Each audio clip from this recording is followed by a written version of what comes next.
Guys, good day! Welcome sa ating quick plant vlog. So for today's video guys, may update ako na isang mother plant natin dito sa garden guys. Napakagandang hybrid. Ito is hybrid to ni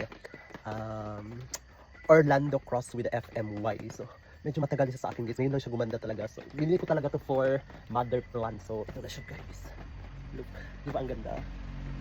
Isa sa mga select form. Ayan, nakuha ko to sa ating kasamahang nagla-live sa Thailand dati guys. Nahirapan ako sa kanya kasi nung dumating sa akin guys, naubos lahat ng dahon, so kinabahan ako. Kasi medyo mahal siya guys.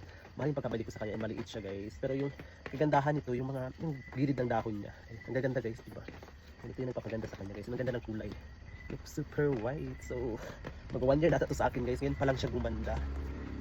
Look how pretty. So, ito is Crosby, Orlando, and FMY, diba? So, gawin natin itong mother guys. For the mother purpose ito. Ayan, so malapit na ito mag-inflorescence kasi nag-compact na siya guys. So hintay-hintay lang tayo dito na side. Ayan, that's all guys. Just a quick plant vlog dito sa ating garden. Happy planting everyone and bye!